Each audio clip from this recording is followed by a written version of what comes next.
ഇന്നൊരു മിനി വ്ളോഗാട്ടോ. ഹോസ്പിറ്റലിൽ നിന്ന് വീട്ടിലെത്തിയിട്ട് ഇതാ 2 ദിവസം കഴിഞ്ഞു. ഞാനിപ്പോഴാട്ടോ ഫുഡൊക്കെ കഴിക്കാൻ വേണ്ടി തുടങ്ങിയത്. മഞ്ഞപ്പിത്തം ആയതുകൊണ്ട് നമുക്ക് ഫുഡിലാണ് കൂടുതൽ കാര്യങ്ങൾ നോക്കണ്ടതെന്നൊക്കെ പറയണ കേൾക്കാണ്ട്. ഉപ്പ്, പുളി, എരിവ് ഒന്നും പാടില്ലാന്ന്. അപ്പോൾ ഇതാ ഞാൻ ചോറ് തിന്നാൻ വേണ്ടി പോവുകയാണെ. ഉച്ചയ്ക്ക് ചോറിന് എനിക്കിതാ ചുട്ട പപ്പടും പിന്നെ ഉപ്പും വെളിച്ചെണ്ണ ഒന്നും ചേർക്കാതെ കോഴിമുട്ട ഉണ്ടാക്കിയിട്ടുണ്ടായിരുന്നു. പിന്നെ എരിവും പുളിയും ഉപ്പൊന്നും ഇല്ലാത്തൊരു കറിയും ഇതായിരുന്നു കേട്ടോ.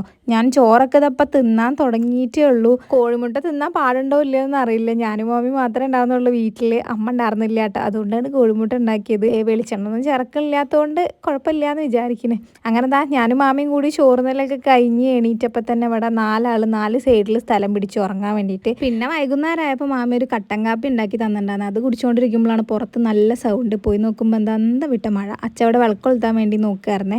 നല്ല മഴ പെയ്യുന്നതുകൊണ്ട് ഇപ്പോൾ കടയൊന്നും തുറക്കാറില്ല കേട്ടോ. വിളക്കൊളുത്തുന്ന സമയമായതുകൊണ്ട് ഉറങ്ങി കിടക്കണവരൊക്കെ അത് എണീറ്റിട്ടുണ്ട്. 3 ആൾ ഇവിടെ ഭയങ്കര കളിയാണ്. ഒരാൾ അച്ഛൻ്റെ അടുത്തുണ്ട്. അച്ഛൻ്റെ അടുത്ത് എന്തിനാ ചുറ്റിപ്പറ്റി നിൽക്കണമെന്നല്ലേ, ബ്രെഡ് കഴിക്കാൻ വേണ്ടിയിട്ടാട്ടോ അച്ഛൻ ഇവിടെ ഇരുന്ന് ചായ കുടിക്കുക. മറ്റൊരു 3 ആൾ ഇത് അറിഞ്ഞിട്ടില്ല കേട്ടോ. അച്ഛനോട് ഉമ്മറത്തിരുന്ന് ചായ കുടിക്കുന്നതും ഇവൻ ബ്രെഡ് കഴിക്കുന്നതും അറിഞ്ഞിട്ടുണ്ടെങ്കിൽ ഇപ്പോൾ ഇവിടെ എത്തും കേട്ടോ. അപ്പോൾ അച്ഛൻ പറയാം വിളിക്കേണ്ട, ഞാൻ കുറച്ച് കഴിഞ്ഞാൽ ചോറ് കൊടുക്കാനുള്ളതാണെന്ന്. അപ്പോൾ ഞാൻ വിളിക്കും ചെയ്തില്ലേ. ബാക്കിൽ അത് അജിതമാമി മീരേച്ചും കൂടി റീൽ എടുക്കാൻ വേണ്ടി അങ്ങനെ അവിടെ അടുക്ക് പോകണേ. പിന്നെ അതൊക്കെ കഴിഞ്ഞ് ഞാൻ കുറച്ച് പ്ലംസ് ഉണ്ടായിരുന്നു, അതും കഴിച്ച്. അപ്പോൾ അത് അച്ഛൻ ചോറേറ്റ് കൂട്ടിക്ക് പോകുന്നുണ്ടായിരുന്നേ. അച്ഛൻ ചോറും പാത്രം എടുത്തിട്ടുണ്ടെങ്കിൽ അച്ഛൻ വിളിക്കൊന്നും വേണ്ട, അവർ 4 ആൾ ഓടി കൂട്ടി കയറും. നായക്കട ശല്യമുള്ളതുകൊണ്ടാട്ടോ നേരത്തെ കാലത്ത് തന്നെ കൂട്ടിലാക്കണം. അപ്പം മഴയും കൂടി പെയ്യുന്നതുകൊണ്ട് പുഴയത്തെ നായ്ക്കളൊക്കെ ഇങ്ങോട്ട് കയറിയിരുന്നു. അപ്പം പേടിയാ. അങ്ങനെ അവരെ കൂട്ടിലാക്കി കുറച്ച് കഴിഞ്ഞപ്പോൾ തന്നെ ഞാൻ ചോറുന്നു കേട്ടോ. എനിക്ക് പ്രത്യേകിച്ച് വിഭവങ്ങളൊന്നും ഇല്ലാത്തതുകൊണ്ട് നേരത്തെ കാലത്ത് ഞാൻ കഴിച്ചു. ഇതിൻ്റെ ഇടയിലൊക്കെ ഞാൻ നല്ല വെള്ളം കുടിക്കുന്നുണ്ട്. ഇപ്പം ഞങ്ങൾ വെള്ളം തിളപ്പിക്കുന്നത് ഓമക്കായൻ്റെ തളിരില വെച്ചിട്ടാണ്. അത് വെച്ച് വെള്ളം കുടിച്ചിട്ടുണ്ടെങ്കിൽ മഞ്ഞപ്പിത്തൊക്കെ വേഗം മാറുമെന്ന് പറയണൊക്കെ ഉണ്ട്. അറിയുന്നവരൊക്കെ ഒന്ന് കമൻറ്റ് ചെയ്യുക. അങ്ങനെ ചോറുന്നലും കഴിഞ്ഞ് മരുന്നും കുടിച്ച് ഞാൻ കിടന്നുറങ്ങിയിട്ടോ. അപ്പം ഇത്രയേ ഉള്ളൂ.